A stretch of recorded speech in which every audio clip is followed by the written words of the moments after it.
Magandang tanghali ngayon po ay araw ng Lunes, ika-18 ng Abril, taong 2016. Narito ang mga balitang tinututukan sa Pilipinas at sa buong mundo. Public satisfaction rating ni Pangulong Aquino bumaba ayon sa huling survey ng Social Weather Station. Mga nahuli sa No Contact Apprehension Policy, umabot na sa halos 1,000. Dating Laguna Governor E.R. Ejercito, ipinaaresto ng Sandigang Bayan. Mga lugar na may matinding karahasan, isa sa ilalim sa control ng COMELEC. Liquor ban, ipatutupad ng COMELEC sa May 8 at 9. Bilang ng nasawi sa magnitude 7.8 na lindol sa Ecuador, umakyat na sa mahigit 200. Una sa ating mga balita ngayong tanghali, bumaba ang satisfaction rating ni Pangulong Benigno Aquino III batay sa bagong survey ng Social Weather Stations. Mula sa Malacanang may report si Nel Maribuhok live. Yes, Nel. Floor, bumaba ng 5 puntos ang net satisfaction rating ni Pangulong Benigno Aquino III batay nga dito sa bagong survey ng Social Weather Stations. Sa isinagawang survey noong March 30 hanggang April 2, 2016 sa 1,500 respondents, 57% ang nagsasabing kontento sa naging trabaho ni Pangulong Aquino, 30% naman ang hindi nasisiyahan sa naging trabaho ng Pangulo. Si Pangulong Aquino ay nakakuha ng net rating na positive 27 o moderate rating. Ito ang pinakamababang rating ng Pangulo mula noong first quarter ng 2015. Ayon kay Presidential Communications Secretary Sunny Coloma, maituturing na mataas pa rin ang rating ngayon ng Pangulo. Patuloy rin niya na nagtatrabaho ang Pangulo na hindi alintana ang mga lumalabas na survey ratings. Naniniwala rin na Malacanang sa patas na pagtingin ng mga Pilipino kung saan tiyak na pipiliin ang pagpapatuloy ng mabuting pamamahala at pag-unlad ng bansa sa kanilang gagawing pagboto sa Mayo 9. Floor. Nel Maribuhok nagulat mula sa Malacanang. Pinapaaresto ng Sandigang Bayan 4th Division si dating Laguna Governor Emilio Ramon E.R. Ejercito matapos na hindi dumalo sa arraignment sa kanyang kasong graft ngayong araw kaugnay sa manoy maanumalyang insurance deal. Mula sa Sandigang Bayan may report si Joyce Balancio live. Yes, Joyce. Magandang tanghali sa iyo, Floor. Hindi dumating sa Sandigang Bayan 4th Division si dating Laguna Governor E.R. Ejercito sa nakatakda ng arraignment niya ngayong araw. Nagpasa lang ng medical certificate ang kanyang kampo at sinabing hindi makakadalo si Ejercito dahil sa sakit na pneumonia. Nakasaad sa medical certificate na nakakonfine siya ngayon sa Cardinal Santos Medical Center sa San Juan City. Hindi tinanggap na Sandigang Bayan ang pinasa medical certificate dahil nakasaad dito na for school or work purposes lang ito at hindi maaaring magamit for medical legal. Pino na rin ni Justice Geraldine Faith Econg nakaduda-duda ang alterations o mga bura sa petsa ng confinement ni Ejercito sa naturang ospital. Ibang doktor din anya ang pumirma sa certificate at hindi ang kanyang attending physician. Dahil dito, Floor, kinumpiska muna ng korte ang piyansa ni Ejercito na 30,000 pesos at ipinag-utos ang pag-i-issue ng warrant of arrest sa kanya. Binigyan ng 30 araw si Ejercito para magpaliwanag bago tuluyang i-forfeit ang kanyang piyansa. Nakaharap siya sa kasong graft sa 4th Division dahil naman sa maanumalyang health insurance deal para sa mga turista at bangkero ng Pangsanhan Laguna noong 2008 noong mayor pa siya. Naghain na not guilty ang ibang akusado kanina habang dinismiss naman ang kaso laban sa isa pang akusadong namatay na. Pinagpapasa ng korte ang prosekusyon at depensa ng pre-trial brief 10 araw bago ang preliminary conference sa May 17. Samantala, Floor, naghain naman na not guilty plea sa Senator J.B. Ejercito sa kasong graft sa 5th Division naman kanina. Kaugnay ito ng maanumalyang paggamit ng 2.1 million pesos na calamity fund ng San Juan City na nagamit na pambili ng mga armas taong 2008 noong mayor pa si Senator J.B. ng San Juan. Ayon sa senador, walang irregularidad dito at nais niya na matapos na sana ang paglilitis dahil kumpiyansa naman siyang madidismiss ang kaso. Store? Joyce Balancio nagulat mula sa Sandigang Bayan. Umabot na sa halos 1,000 ang mga nahuli sa No Contact Apprehension Policy na sinimulang ipatupad ng MMDA noong Biyernes. Mula sa Makati City, may report si Mon Hocson live. Yes, Mon. Floor, 3 araw pa lamang mula nang ipatupad ng No Contact Apprehension Policy ng MMDA ay umabot na sa halos 1,000 ang mga nahuling lumabag sa batas trapiko. Ayon sa tala ng opisina ng No Contact Apprehension, noong Biyernes ay umabot sa 300 ang nahuling mga traffic law violator. Noong Sabado ay 314, kahapon ay 145 at ngayong umaga as of 8:30 a.m. ay nasa 52 na. Sa kabuuan ay umaabot na sa 811 ang mga nahuli sa pamamagitan ng No Contact Apprehension Policy sa loob lamang ng 3 araw. Karamihan ng mga nahuli gamit ang CCTV ay mga bus na nagbababa at nagsasakay sa di tamang lugar. Mga private vehicle na humihinto sa gitna ng pedestrian lane sa mga intersection, illegally parked vehicles at gayon din ang mga humihinto sa loob ng yellow box. Hindi masyadong nagkakalayo ang bilang ng mga nahuhuli gamit ang CCTV at ng mga traffic constable. Sa kasalukuyan ay mayroong 300 na CCTV camera ng MMDA na nakakalat sa buong Metro Manila. Ayon sa MMDA, malaki ang naitulong ito upang matutukan ng mga traffic constable ang iba pang violation na hindi kayang makuha sa CCTV.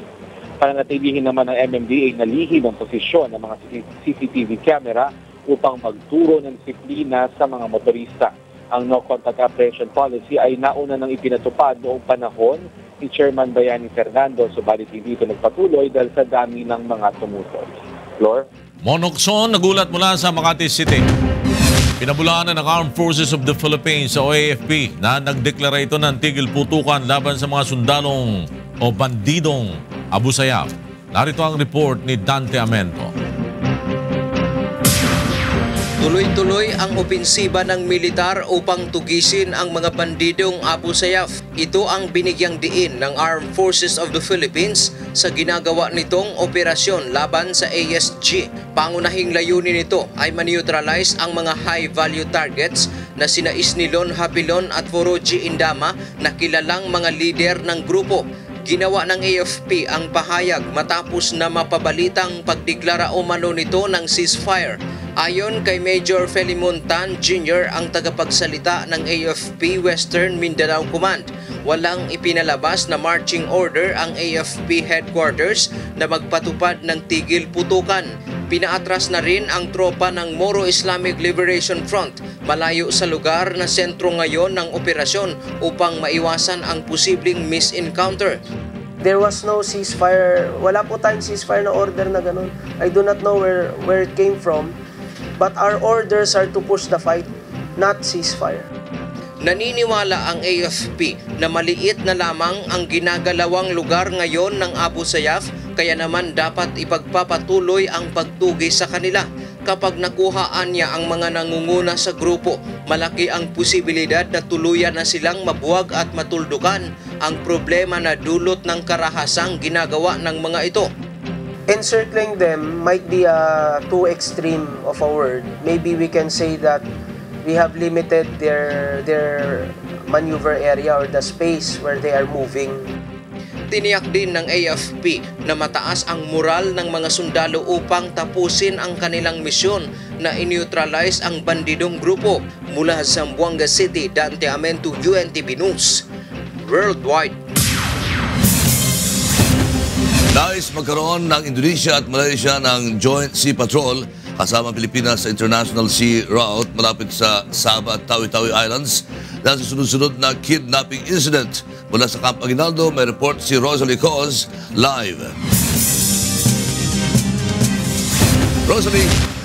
Magandang hali lakay, bagaman wala pang binibigay na kumpirmasyon ng Armed Forces of the Philippines, panibagong insidente ng kidnapping ang nakaulat noong Biyernes malapit sa Sabah border kung saan 4 na Indonesian umano ang dinakip ng mga armadong kalalakihan.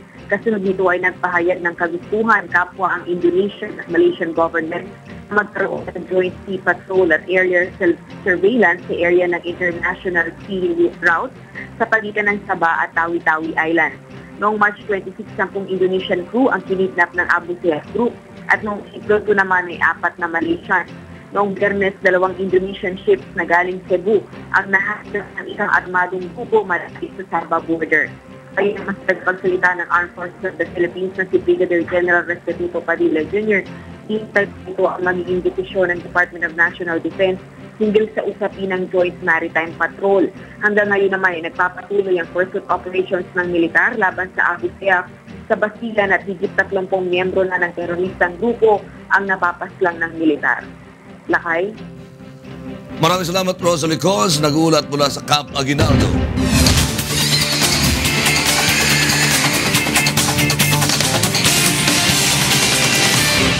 Ipinahayag ng Philippine National Police o PNP na isa sa ilalim sa pangasiwa ng Commission on Elections o COMELEC ang mga lugar na may nagaganap na matinding karahasan.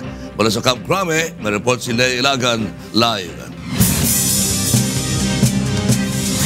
Lea. Magandang tanghali sa Ulacay, hindi pa rin nadadagdagan ang listahan ng siyam na nakabilang sa election areas of concern ng hotspots. Ayon kay PNP Chief Police Director General Ricardo Marquez, maging ang Jones Isabela kung saan pinatay ng New People's Army ang Vice Mayor ng bayan ay nasa Category 2 pa lamang ng election watchlist areas base sa kanilang assessment. Subalit nagdagdag na aniya sila ng tauhan sa lugar at maging sa Bagao sa Cagayan. Gayunman, sinabi pa ni Chief PNP na kung sakaling may lugar na malala ang gulo at karahasan, hindi na ito may consider na hotspot kundi agad itong isa sa ilalim sa COMELEC control o tatawaging COMELEC controlled area.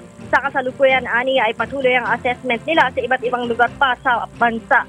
Samantala, idinagdag pa ni General Marquez na 2 linggo bago ang halalan ay itatalaga na nila ang mga pulis sa kanilang polling precinct na babantayan. Ito'y dahil sa May 2 hanggang 6 na ang gagawing final testing ng voters counting machine.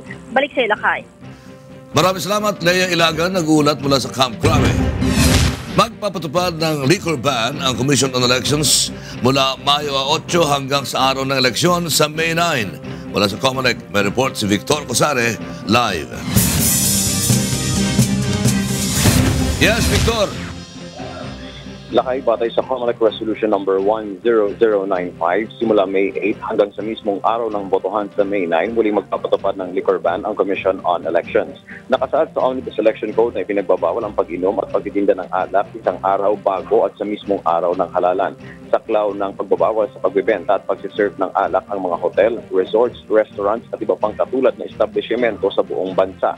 Ang mga lalabag ay maaaring makulong ng hindi bababa sa 1 taon at hindi naman lalagpas ng 6 na taon. Hindi na maaaring humawak ng posisyon sa gobyerno at hindi na makakaboto. Subalit ang mga hotel, resorts, restaurants na certified ng Department of Tourism na tourist-oriented o madalas na puntahan at nagsiservisyo ng mga dayuhang turista ay maaaring kumuha ng exemption mula sa COMELEC. Pero tanging ang mga dayuhan lamang ang maaari nilang pagsilbihan ng alak. Samantala, noong 2013, ginawang 5 araw ng COMELEC ang liquor ban batay na rin sa hiling ng MMDA. Subalit ibinalik din sa 2 araw matapos maglabas ng temporary restraining order ang Korte Suprema laban sa extended liquor ban. Lakay? Maraming salamat, Victor Cosare, nag-uulat mula sa Commission on Elections. Magbabalik ang UNTV News.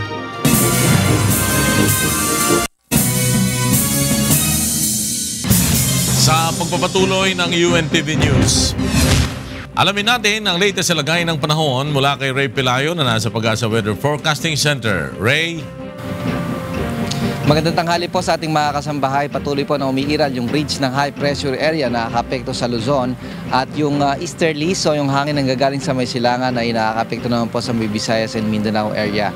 Sa forecast po ng Pag-asa, ngayong araw po ay patuloy po na makakaranas ng bahagyang maulap hanggang sa maulap na papauri ng malaking bahagi ng ating bansa.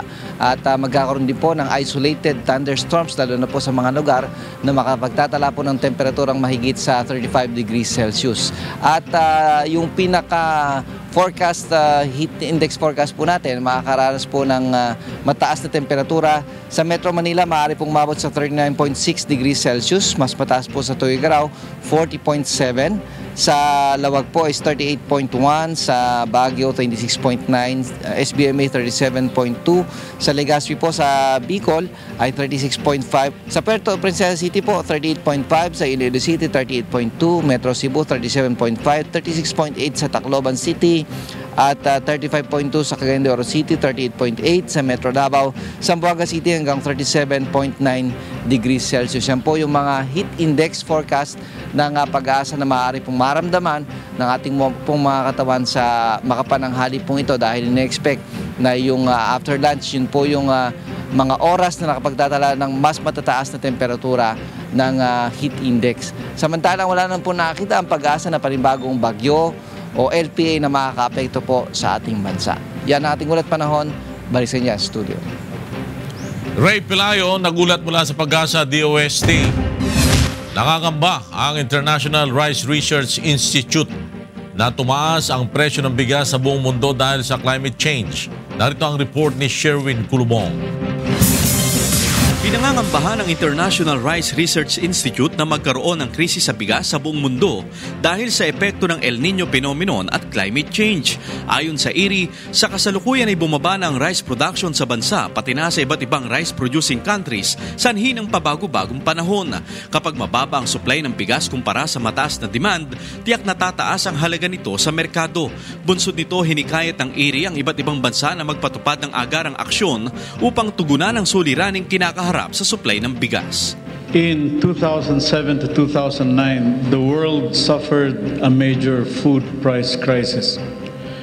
And the way things are going with the weather right now, El Niño, and difficulties with stocks across ASEAN and China, we might just face another food price crisis.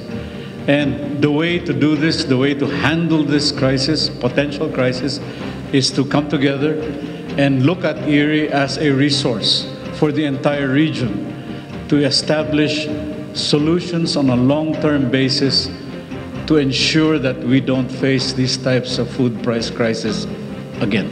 Isang hamon din para sa IRI ang patuloy na paglobo ng populasyon sa buong mundo at pagbaba naman ang bilang ng mga taong nagkaka-interes na pasukin ang agricultural sector hindi lang sa Pilipinas kundi sa ibang bansa. The future need of rice is ever growing, so we're very conscious that by 2050 we expect to need about 25% more rice. Sa pagtaya ng IRI sa taong 2050, mayroon ng 10 bilyong tao na mangangailangan ng bigas ngunit hindi tiyak kung may mga magsasaka pang magtatanim ng mga palay. Hinimok rin nila ang mga kabataan ngayon na kumuha ng agricultural courses na sinamahan ng makabagong yielding procedures upang maiwasan ang posibleng food crisis. Mula rito sa Laguna, Sherwin Kulubong, UNTV News Worldwide.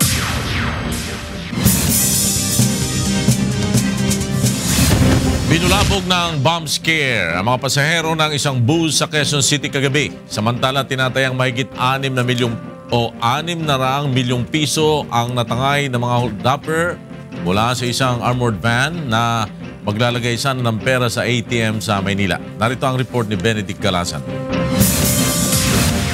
Inordonan at walang pinalapit na sinuman ang mga tauhan ng Quezon City Police District Explosive and Ordnance Division sa Magic Line Bus sa Main Avenue, Cubao nang iwan ng isang itim na bag pasado alas 7 kagabi. Ayon sa konduktor ng bus, nasa 30 ang sakay nila nang lumapit sa kanya ang isang pasahero at sinabing may naiwang kahinahinalang bag sa likuran ng bus. May pasahero nga pinapaturo sa akin na may bomba raw sa likod sa bag. Tinignan ko. Nung tinignan mo, ano nakita mo doon? Yung formang bomba nga eh. Agad nilang pinababa ang lahat ng pasahero at inireport sa mga otoridad ang insidente. Nang masecure na ang lugar, kinuha na ng EOD ang bag at inalam kung ano ang laman nito. It appears na parang hoax lang siya. Parang bomb scare lang siya. Bomb scare? Bomb scare lang talaga. Kasi as of now, wala na pa naman tayong nakita ang mga indication na meron talagang IED. Hindi siya mukhang bomba eh. Ano siya, parang parang panakot lang talaga. Panakot lang, no? Not really to injure. Backtracking kami, no? Kung saan bumaba yung may-ari ng backpack. And then hanggang sa matunto natin talaga kung sino yung mga tao na may-ari. Samantala, pasado alas 2 kaninang madaling araw nang hold upin ng armored van na ito habang nagkakarga ng pera sa ATM sa isang bangko sa Remedios Street, corner Taft Avenue, Ermita, Manila. Base sa inisyal na investigasyon ng pulisya, 2 armadong lalaki ang nang hold up sa van at natangay ang 6.2 million pesos. Isang puting L300 van ang nagsilbing getaway vehicle ng mga sospek. Isa sa pinagtutuunan ng pansin ng mga otoridad ang posibilidad na pinagplanuhan at napag-aralan ng mga sospek ang galaw ng mga tauhan ng bangko. Tumanggi magbigay ng pahayag ang mga biktima at hinintay na lang ang representative ng bangko para makipag-ugnayan sa mga otoridad. Benedict Galazan, UNCV News Worldwide.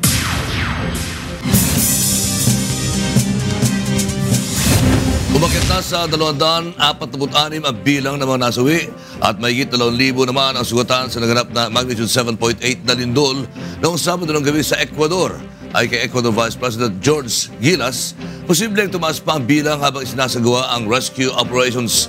Pinaka-apektado ng lindol ang mga coastal areas sa Manabi Province na malapit sa sentro ng lindol. Ayon sa otoridad, 189 na aftershocks na ang naramdaman matapos ang earthquake. Nagdeklara na ng state of emergency ang 6 na probinsya at mahigit 14,000 army at public security personnel ang idineploy na sa mga apektadong lugar. Nagpadala na rin ng tulong ang mga bansang Venezuela, Chile, Mexico at Amerika para sa mga biktima ng lindol. At ayon sa Ecuadorian government, ito na ang pinakamalakas na lindol na tumama sa bansa simula noong 1979. At kaugnay po na balita yan, makakapalim natin sa linya ng ating komunikasyon si Aaron Viaje, na isa nating kababayang nakatira sa Ecuador. Aaron, magandang tanghali mula sa amin dito sa Pilipinas. Opo, magandang tanghali po, Lakay. Yes, Aaron, kamusta na kayo riyan? Ito naman po sa kinalalagyan ko, awa po ng Diyos ay halos normal na po uli. Yung takbo ng pamumuhay po, may kuryente na po uli. Ganun po. Ayon sa report, linggo o Sabado ng gabi, nangyari yung lindol. Ibig sabihin, kayo at karamihan sa ating mga kababayan dyan ay natutulog nung mangyari ang lindol, Aaron? Actually, maaga pa po yun, mga past 7 po yun. Dito po sa lugar ko po, bago po nag-trigger yung malakas na lindol, nakaramdam muna kami na mahina. Tapos around past 7 po, nasa may grocery store po ako nung, yun po, doon po nag-trigger po yung malakas nga po na lindol. So dyan sa vicinity ninyo, marami bang mga, nasirang mga gusali? Paki-describe nga, please. Opo, kasi dito po sa Esmeraldas, may mga, nakita po ako ng mga lugar po na, especially mga building po na, yun po, may mga nasira, saka bahay rin po. Pero surprisingly naman po, nagtanong-tanong na, wala naman daw magka-casualty po na dito po sa pinalalagyan ko po sa Esmeraldas. Sa area ninyo, walang Pilipino na casualty. Pero yung pangkalahatang report na nakakarating na sa inyo dyan, meron na ba ang kababayan tayo na nadamay? So far naman po, wala pa naman po. Sa ngayon ba ay wala na kayong nararanasang afterquake? O aftershock, I'm sorry. Kasi sa ayon sa report 189 na ang aftershocks na nangyari pagkatapos ng earthquake. Opo, may huling naramdaman po ako kanina po mga around past 6 po. Ngayon, nakaramdam po. Pero sa ngayon po, up to this time, wala pa naman po kung personally nararamdaman po. Gaano ba kalayo kayo sa embassy, Aaron? Malayo po. Actually, mula po dito sa city po na kinalagyan, ang mga 8 hours po na biyahe po, via bus. Ito si Flor, ang ating kasama dito. May karagdagang katanungan sa iyo, Aaron. Aaron, isang tanong lang ako.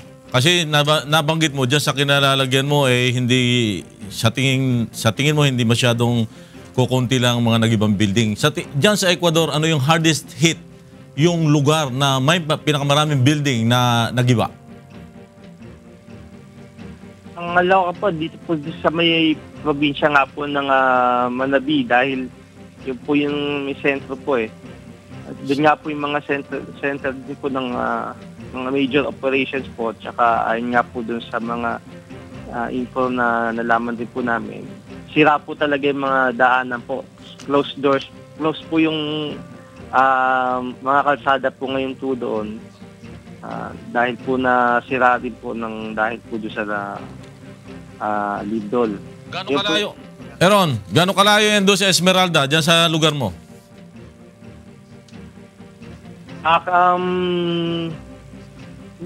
siguro po, kung bibiyahin po siya ng direct po mula Esmeralda sa mga 4 hours din po. Hindi naman po siya ganun kalayo.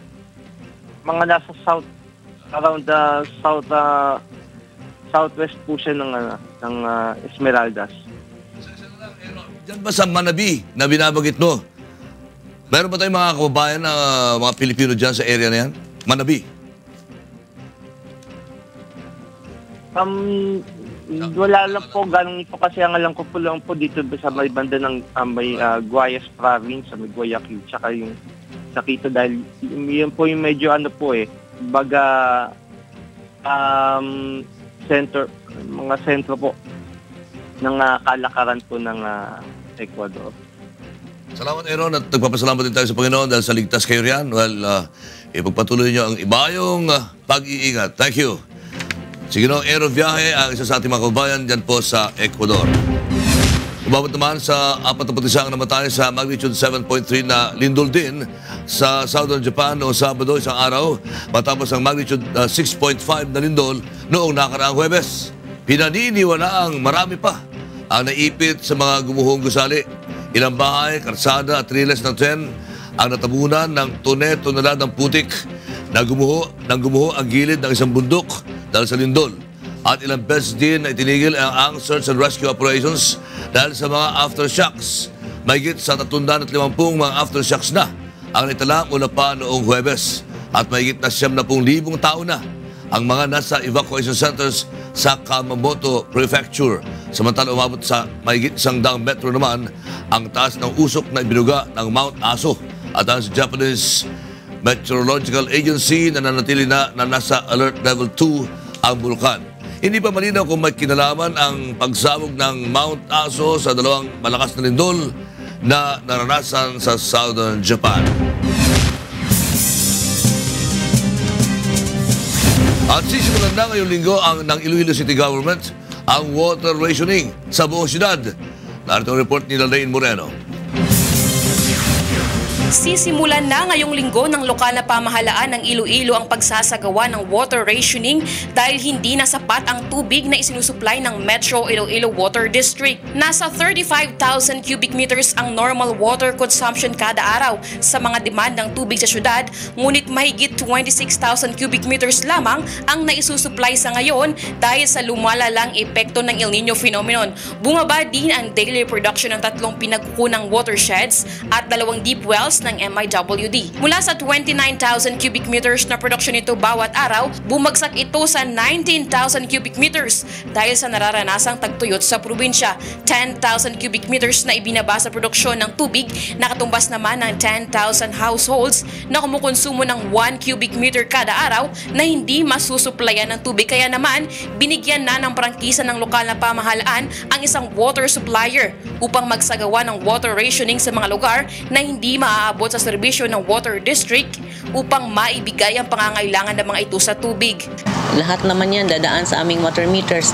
So walang there's no conflict kasi naman it's also the responsibility of the city to provide water for those areas, especially for those areas na wala pang water lines ang MIWD. Ngayong linggo, sisimula ng water supplier ang pagrarasyon sa 24 na barangay na walang tubig. Noong nakaraang buwan ay isinailalim ang Iloilo City sa state of water calamity dahil sa problema sa supply ng tubig. 3 milyong piso ang inilaang pondo ng lokal na pamahalaan upang masolusyonan ito. Mula dito sa Iloilo City, Lalaine Moreno, UNTV News Worldwide.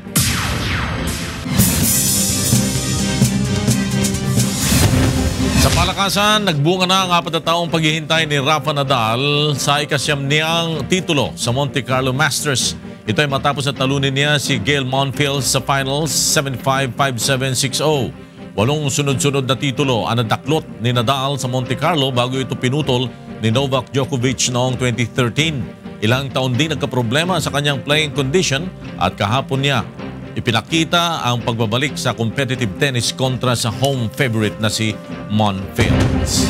Banderang kapos ang The Netherlands sa pangarap nitong Federation Cup Finals matapos na matalo sa deciding doubles rubber kontra sa France sa semifinals na idinao sa Trelase. Tinalo ni Kai Bernstein si Kristina Ladenovic upang umabante sa ang Dutch team 2-1. Nasa finals na ang isang paa ng the Netherlands pero nagawa pang makatabla 2-2 matapos na talunin ni Caroline Garcia ang 257th rank na si Rancha Rus sa straight sets. Nag-team up sina Ladinovic at Garcia. Tinalo sina Bernstein at Rachel Hogenkamp 4-6, 6-3, 6-3 upang makuha ng France ang first Fed Cup final appearance mula noong 2005. At yan ang kabuuan ng ating balitaan sa ngalan ni Kuya Daniel Rason at ng UNTV News and Public Affairs. Ako si Flor Perez. O naman si Rolly Lakay Gonzalo. May pangyayari bawat minuto at may balita bawat segundo. UNTV News, magandang tanghali po sa inyong lahat. Magkita-kita tayong muli bukas sa ganito ring oras.